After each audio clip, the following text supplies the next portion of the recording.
நமக்குள்ள இருக்கிற ஆன்மாவை எப்படி உணர்றதுன்னு ரமணர் கிட்ட கேட்டப்போ ரமணர் சொன்ன குட்டி கதை, ஒரு அம்மா கழுத்துல சங்கிலியை போட்டுக்கிட்டே ஐயோ என் சங்கிலியை காணோமேன்னு பதறி போய் வீடு முழுக்க தேடினாங்க. அவங்களோட தோழி அதை பார்த்துட்டு அது உன் கழுத்துல தான் இருக்குன்னு சொன்னப்போ உடனே அந்த அம்மா ரொம்பவே சந்தோஷப்பட்டாங்க. இதில் அவங்களுக்கு புதுசாக எதுவுமே கிடைக்கல, ஏற்கனவே இருந்ததை தான் அவங்க உணர்ந்தாங்க. ஆன்மாவை அடையிறதுங்கிறதும் புதுசாக எதையுமே சம்பாதிக்கிறது இல்லை, நமக்குள்ளே இருக்கிறத நாமே உணர்றது தான்.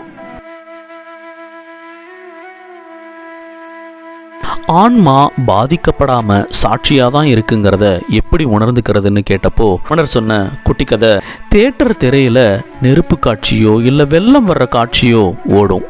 ஆனா அதனால அந்த ஸ்கிரீன் எரியவும் எரியாது, நனையவும் நனையாது. இங்க காட்சிகள் வரும் போகும், அவ்வளவுதான். ஆனா திரை அப்படியே தான் இருக்கும். அதே மாதிரி தான் நம்ம ஆன்மாவும். கோபம், கவலைங்கிற காட்சிகள் எல்லாம் நம்ம மனசுல ஓடினாலும் உள்ள இருக்கிற ஆன்மா எதனாலையும் பாதிக்கப்படாம சாட்சியா அப்படியே தான் இருக்கும். நான் யார் அப்படிங்கிற விசாரணையை எப்படி செய்யறதுன்னு கேட்டதுக்கு ரமணர் சொன்ன குட்டி கதை, ஒரு கல்யாண வீட்டில் ஒரு ஆள் மாப்பிள்ளை வீட்டுக்காரங்க கிட்ட பொண்ணு வீட்டு ஆளுன்னும் பொண்ணு வீட்டுக்காரங்க கிட்ட மாப்பிள்ளை வீட்டு ஆளுன்னும் நடித்து நல்லா சாப்பிட்டுக்கிட்டு இருப்பார். இப்போது ரெண்டு தரப்பும் சேர்ந்து வந்து யாரா இவன்னு கூர்ந்து கவனித்து விசாரித்தா உடனே அவன் ஓடியே போயிடுவான். அதே மாதிரி தான் நம்ம ஈகோவும் உடம்புக்கும் ஆன்மாவுக்கும் நடுவில் புகுந்துக்கிட்டு ஆட்டம் போட்டுக்கிட்டே இருக்கும். இப்போது நான் யாருன்னு ஆழமாக விசாரித்தா அந்த ஈகோ யாருக்கும் தெரியாமல் ஓடியே போயிடும். ஆன்மாவை நாம் எப்படி சுலபமாக விளங்கிக்கிறதுன்னு கேட்டதுக்கு ரமணர் சொன்ன குட்டி கதை, யானையோட தும்பிக்கை சும்மாவே இருக்காது, எதையாவது ஆட்டிக்கிட்டே இருக்கும். ஆனால் பாகன் அதுக்கிட்ட ஒரு இரும்பு சங்கிலியை கொடுத்த உடனே அதை கெட்டியாக பிடிச்சிக்கிட்டு அமைதியாயிடும்.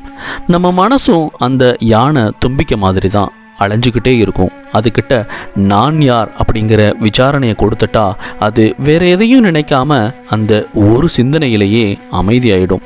அப்போது ஆன்மாங்கிறது நமக்கு சுலபமாக விளங்கிடும்.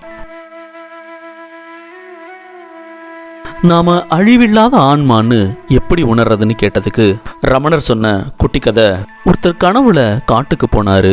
திடீர்னு ஒரு சிங்கம் அவரை துரத்துச்சு. அந்த பயத்திலேயே அவர் திடுக்கிட்டு முழிச்சிட்டாரு. முழிச்சதும் தான் புரியுது சிங்கம் காடு எல்லாமே அவர் கண்ட கனவுன்னு. அவர் படுக்கையில் பாதுகாப்பாக தான் இருக்காருன்னு அப்போ தான் புரிஞ்சுது. அதே மாதிரி தான் வாழ்க்கையில் வர்ற கஷ்டங்களும் குருவும் அந்த சிங்கம் மாதிரி தான் நம்மளை அறியாமைங்கிற கனவுலேருந்து தட்டி எழுப்பி நீ வெறும் உடம்பு இல்லை அழிவில்லாத ஆன்மான்னு நமக்கு உணர வைப்பாங்க. நண்பர்களே, மனதில் வருவது வரட்டும், போவது போகட்டும், நாம் அகத்தினுள் சொல்லற சும்மா இருப்போம்.